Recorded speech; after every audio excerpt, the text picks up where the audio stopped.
बेले बेले एमती होता है कि आपण राति 8 घंटा शोले भी दिन में जिते बही धरती से आपण को निद आसे किंतु जिते आप मोबाइल देखती बा टीवी देखती किंबा मोबाइल क्या सहित कथा हुंती सेतेबेले आपण को निद आसे किंतु बही धरी 10 मिनिट पढ़ू पढ़ू आपण को निद आसी जाए। यह कहीं होता है देखो राति पूरा निद बा 8 घंटा शोले भी जदि बही धरलाठू आपण को निद आसुची तो यह माने आपण को मन पढ़ा पसंद करूनी बा पढ़ा को आपण को बोरिंग लगुच।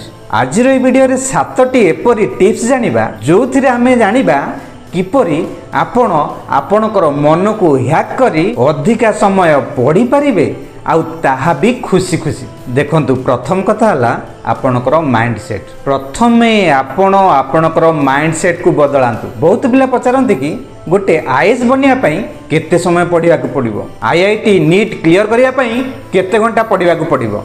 देखंतु गोटे कथा मन रखंतु, आईएएस हो आईआईटी नीट हो बा जे कौनसी बड़ बड़ एग्जाम क्लियर करिया पई तो आपन को अधिका समय पढ़िया को पड़िबो किंतु बिना कंसंट्रेशन करी 15-16 घंटा पढ़िबा अपेक्षा भल से कंसंट्रेशन करी 4 घंटा भी जदि आपण प्रतिदिन पढ़ती ताहा भी आपण को पई काफी होई पारे। आ एई कंसंट्रेशन आनिबा पई हेले आपण को जो पढ़ा बेले निद आसुची ताकू भगेइबा को पड़िबो। सेथि लागि पॉइंट 1 हला केबे भी बेड ऊपर बसिकी पढ़नी। बेड केवल शोइबा पई अटे तेणु पढ़िबा पई टेबुल चेयर व्यवहार कर आउ चेयर रे बिना आउजी सीधा बसिकी पढ़। पॉइंट 2 है जेते बेले भी निद आसुची सीधा उठी पड़ आउ मुह धोई दियो, आखिरे पानी मारी दियो, 2-3 ग्लास पानी पियो, देखिबो निद पूरा छुमंतर होई जिवो।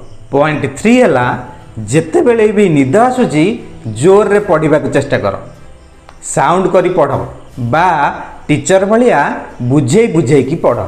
स्वर करी पढ़िले बा काहाकू बुझे बुझे पढ़िले आपणकर बॉडी आ माइंड एक्टिव रही है तेणु निद पलाए। आ पॉइंट 4 है पढ़िला बेले निद आसुथिले बसिकी न पढ़ी चाली चाली की एपट सेपट होइकी पढ़, देखिबो निद आसीबो नाही, निद पलाइबो।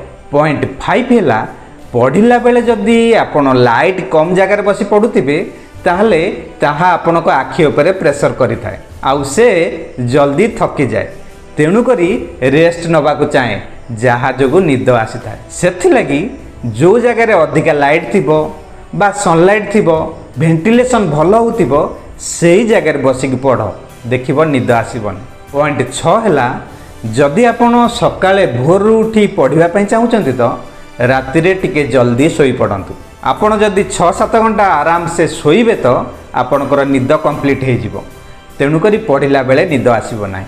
आउ मध्य तापरे भी जदि आपण को पढ़िला बेले अधिका निद आसुची ताहले मोबाइल रे आधा घंटा अलार्म देकी सोई पड़ंतु, देखिबे सोईकी उठिला परे आपणको माइंड कंसंट्रेशन हो जिवो आउ मध्य आपणको पढ़िबारे मन लागिवो। पॉइंट 7 है निद आसुथिबा समय हार्ड टॉपिक पढ़ंतु ना। यही समय इजी बा तुमको जो गोटा मजा आसुची जो टॉपिक तुमको भल लगे से टॉपिक की पढ़ आउ हार्ड टॉपिक की जेते बेले सोईकी उठिल बा फ्रेश थिबो सेते बेले पढ़िबो, देखिबो ता सहजरे मन रहि जिवो। कारण सोईकी उठिले बा फ्रेश थिले तुम मन स्थिर थिबो सेते बेले तुमे जहा पढ़िबो ताहा मन रहि जिवो। यही सब पॉइंट को जदि आपण फॉलो करिवे ताल पढ़िला बेले निद आसीबनी आउ मन देकी आपण पढ़ी पारिबे। यही पॉइंट भितर को पॉइंट आपण को भल लागिला मते कमेंट करी जणांतु।